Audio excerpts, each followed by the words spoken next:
What's up, y'all? Welcome back to another episode of Profit Picks. If you are new, we do always start the show by being transparent. Yesterday, I did not win, and I was pretty frustrated. I had Cavs and Pistons over 214.5, and didn't get there. I think we were short by a 3 pointer, something like that. But man, James Harden stinking it up. I know he showed up in the fourth quarter a little bit, but I feel like he's the main reason we didn't win that bet, honestly. Veno, hopefully you did better than 0 wins yesterday.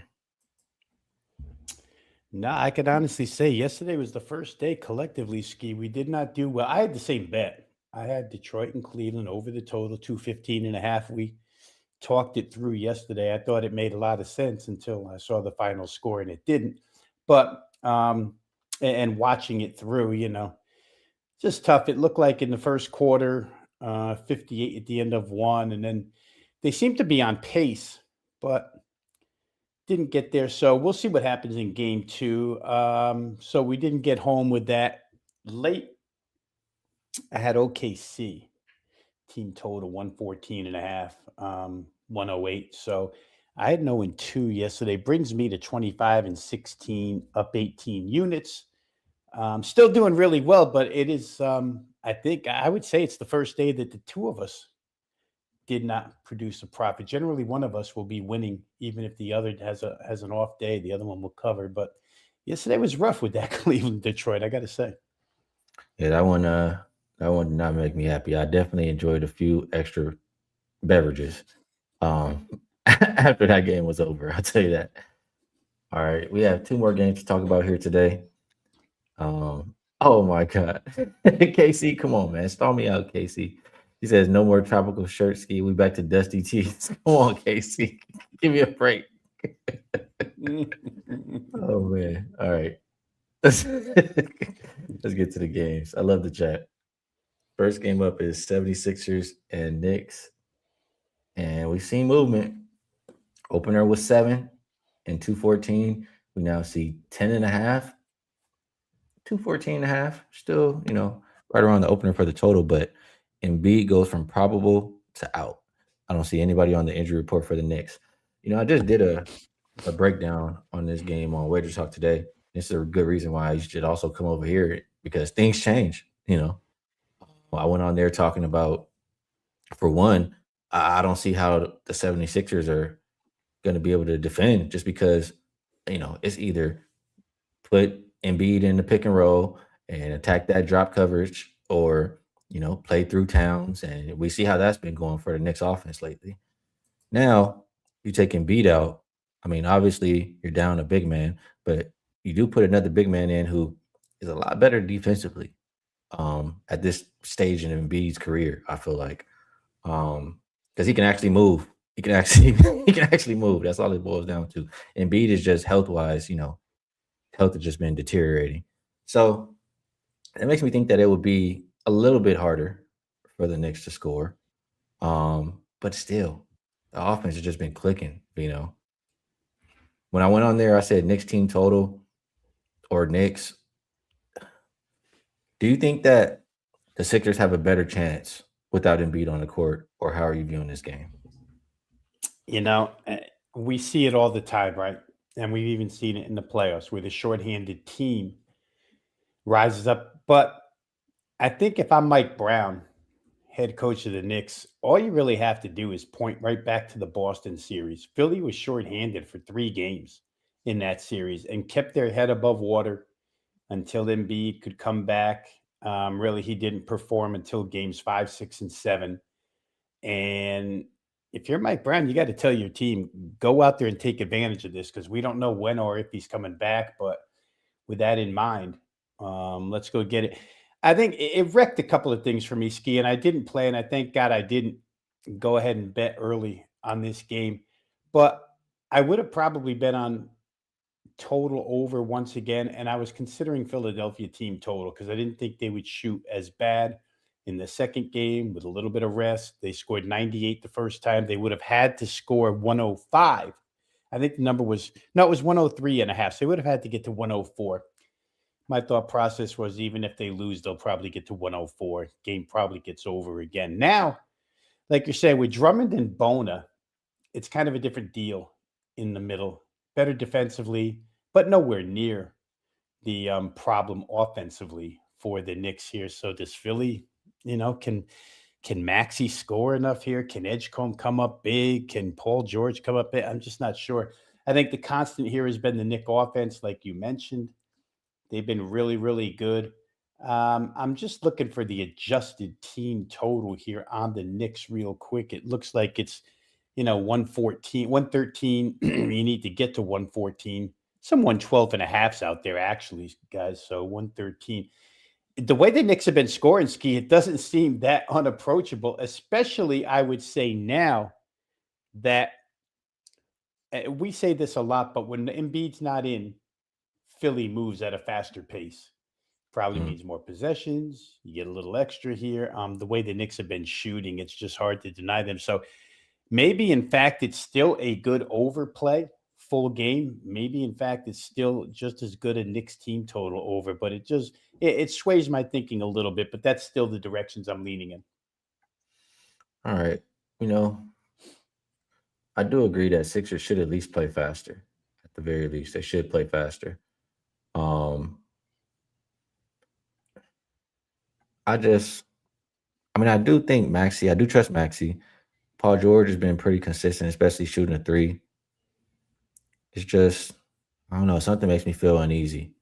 Um, so I don't know. I guess I need a little bit more time, but it the Knicks offense still should be able to score, like you're saying. Right.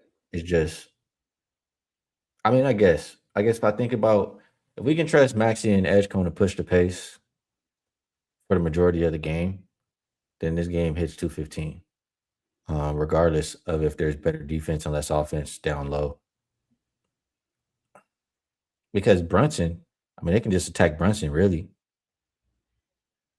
Maybe this game is an over game still, even with them beat out. All right. The team total for the Knicks was 111 and a half last I checked. Now it's what's that, 112 and a half? So different ways to look in that one. T Wolves and Spurs opened up 9, I'm seeing here for the Spurs, and I now see them at 10 and a half. Total open 216 and a half, and I see it pretty much 217 and a half everywhere. You have Anthony Edwards questionable, Carter Bryant questionable for these Spurs. Man, Spurs came out there and they look like, they look like they didn't even play a playoff game yet, really. Minnesota just, I don't know. Minnesota just imposing their will, playing physical, maybe taking the Spurs out their game. I don't know. But this Timberwolves team is a team that's, how do I say, they're a team that's experienced. They've been to the Western Conference Finals a couple times. They have a great coach. Um, Spurs coach. I mean, Chris Finch. We're gonna give Chris Finch the edge, coaching wise, right? Um, Experience wise for the rosters, we got to give it to the T Wolves. So it's not surprising that they came out there in that first game and were able to pull out a win. Now, can the Spurs respond? I mean, we saw we saw a similar thing happen with Detroit, right? Detroit, um, had to get a wake up call, and then when it started to roll, I could see that happen for the Spurs in this game. I mean, it was a lot of uncharacteristic things for them in game one. You have Fox and Wemby only 21 combined points. I mean, how often is that going to happen? They shot terrible from three. They didn't shoot any free throws. I think you can get a much better game from the Spurs, especially at home. And the Timberwolves could be a little bit complacent, could be a little bit complacent with getting the one win already. So side wise, I would only look towards the Spurs. And I think there's points in this game too. I would agree with the total moving up. What do you think here, Vino?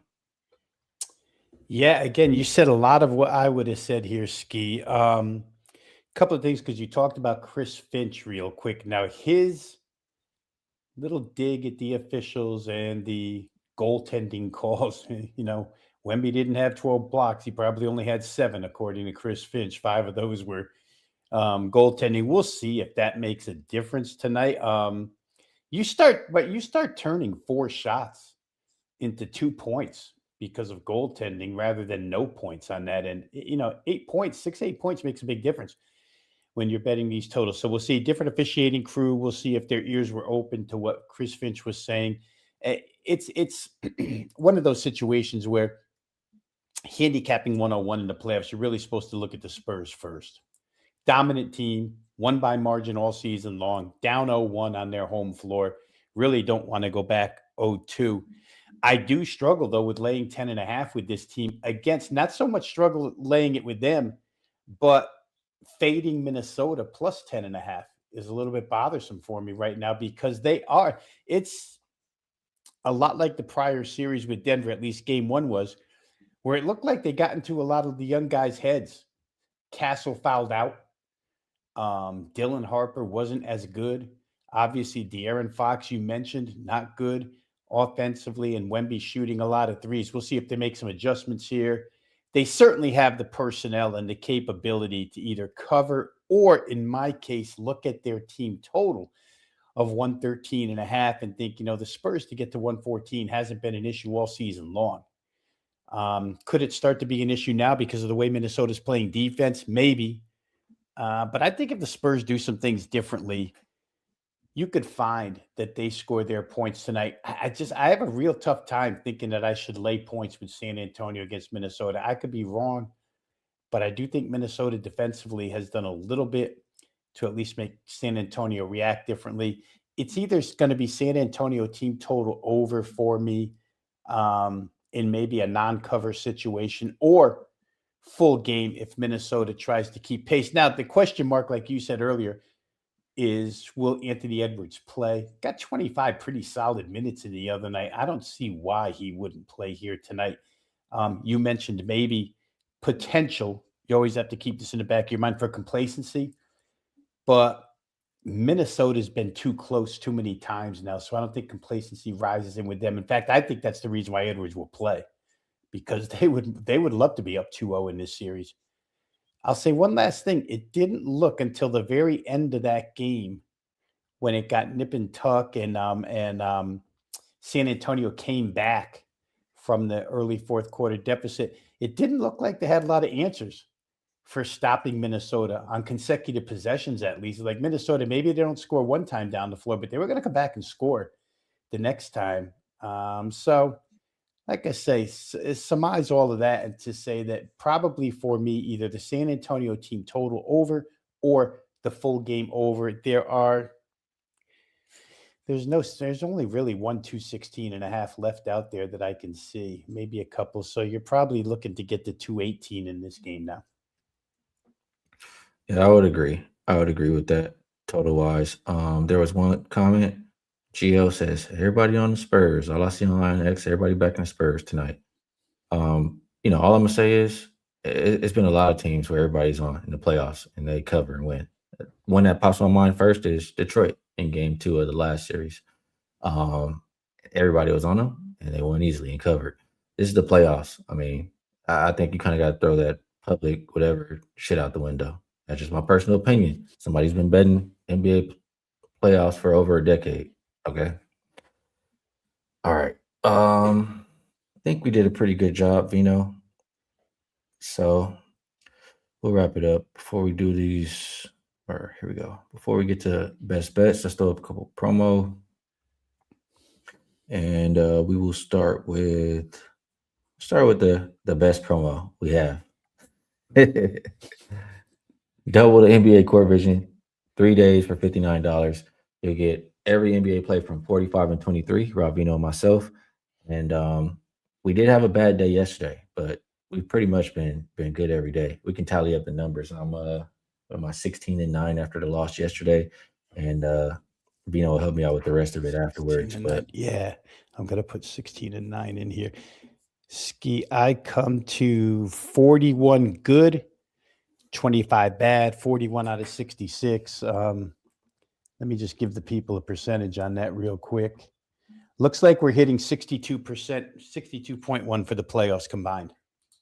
Yeah, so if you want to check us out, this is a really good way to do it.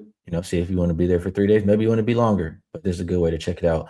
Also, have to throw this one up there because WNBA does start on Friday. So if you want to get in with the early bird pricing, now is the time to do it, and you'll get the rest of the NBA playoffs for free. And we just told you how we're both doing. So some good ways to get involved. I'll rock with those promos for right now. Vino, I will ask you if there's anything else you personally would like to promote, and if you have a best bet for the show, we'd love to hear it. If you don't, it's all good.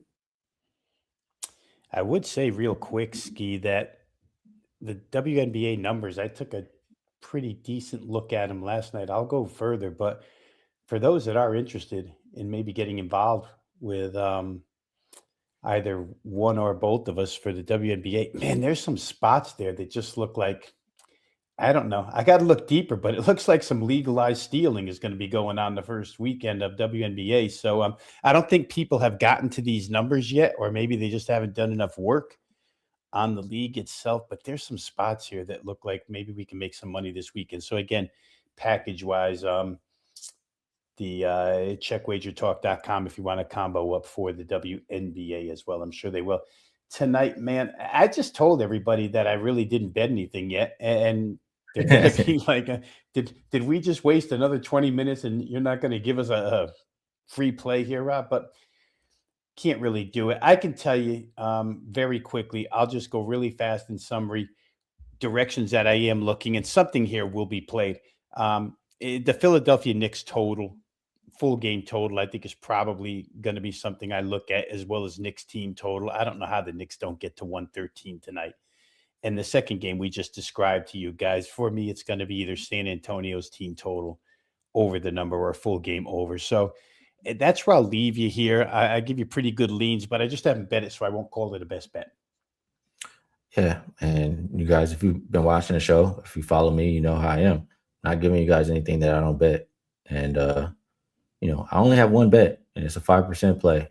And it's not right for me to give it out here on the show. So we've had this discussion. You guys know I only have that one 5% play for today, so I can't leave a best bet for the show. 5% plays are 4-1 so far in the playoffs. So if you want to be involved, you know where to find it. Vino, I appreciate you taking the time to break these games down with me. If nobody else does, I do. You help my process. But no, I'm sure everybody appreciates it. It is going to be the one or two people who fast forward and just want to go to the end and only want the best bet. But it is what it is. Chat, it is a lot of good people out there. Y'all make me laugh. Great vibes, bring good insight, and we all try to help each other cash. So always want to let you know you're appreciated. Best of luck, everybody, on all your action. We'll be back again tomorrow.